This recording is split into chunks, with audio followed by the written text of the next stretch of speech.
नमस्कार, आप देख रहे हैं द हिंद 24 न्यूज और मैं हूं आपके साथ साक्षी।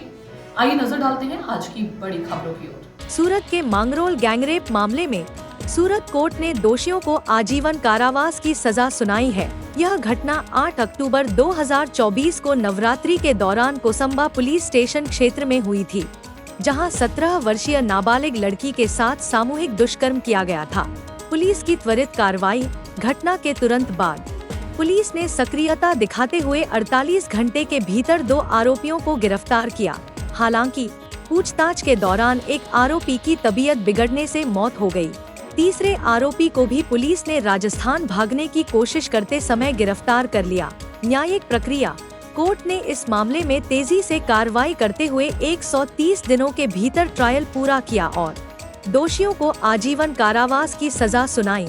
साथ ही पीड़िता को 10 लाख रुपए का मुआवजा देने का आदेश दिया गया है। मामले से जुड़े चौंकाने वाले तथ्य। घटना का समय नवरात्रि के दौरान, जब पीड़िता अपने दोस्त के साथ गरबा देखकर लौट रही थी। आरोपियों की पृष्ठभूमि। तीनों आरोपी स्थानीय निवासी थे, जिनमें से एक की पुलिस हिरासत में मौत हो गई। पुलिस की तत्परता। घटना के तुरंत बाद सक्रियता दिखाते हुए सभी आरोपियों को गिरफ्तार किया गया। इस मामले में पुलिस और न्यायालय की त्वरित कार्रवाई ने न्याय की प्रक्रिया में तेजी लाने का उदाहरण प्रस्तुत किया है। सूरत से सागर तायडे की रिपोर्ट। कोसंबा માંગરોળ ખાતે જે ગેંગરેપનો બનાવ બનેલો 8-10ના રોજ, તે કેસમાં સુરતના સ્પેશિયલ કોર્ટના જજ શ્રી વીવી પરમાર સાહેબે શનિવારે ચુકાદો જાહેર કર્યો અને 2 આરોપીને દોષિત ઠેરવા.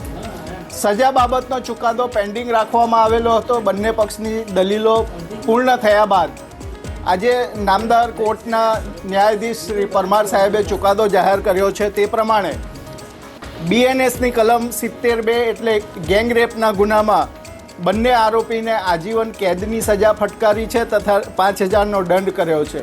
આજીવન કેદ એટલે જિંદગીના અંતિમ શ્વાસ સુધીનો કેદની સજા, તે રીતે સજા ફટકારી છે. એ ઉપરાંત પોક્સો એક્ટ હેઠળ પણ એને આજીવન કેદ અને 5,000 રૂપિયાનો દંડની સજા કરી છે. એટ્રોસિટી એક્ટ હેઠળ પણ એને મેક્સિમમ સજા ફટકારવામાં આવી છે તથા દંડ ફટકારવામાં આવ્યો છે. સાથે સાથે ભોગ બનનાર પીડિતાને વિક્ટિમ સહાય યોજનામાંથી 10 લાખ રૂપિયાનું વળતર આપવું તેવો પણ હુકમ કર્યો છે. નામદાર કોર્ટે પોતાના ચુકાદામાં નોંધ્યું છે કે આરોપીનો ગુનાહિત ઇતિહાસ જોતા અને જે રીતે મોબાઈલમાં ક્લિપો જોઈ અને માનસિક વિકૃતિ જોતા, એ ઉપરાંત ભોગ બનનારના પરિવારને જે આઘાત લાગ્યો છે એ બધું જોતા આ આરોપીને ઓછી સજા કરવી એ યોગ્ય દેખાશે નહીં. સમાજની પણ અપેક્ષા છે કે આને વ્યવસ્થિત એના ગુના પ્રમાણેની સજા હોવી જોઈએ. નામદાર કોર્ટે સુપ્રીમ કોર્ટનું એક જજમેન્ટ પણ પોતાના જજમેન્ટમાં ટાંક્યું છે કે આને શું કામ હું ઓછી સજા નથી કરતો.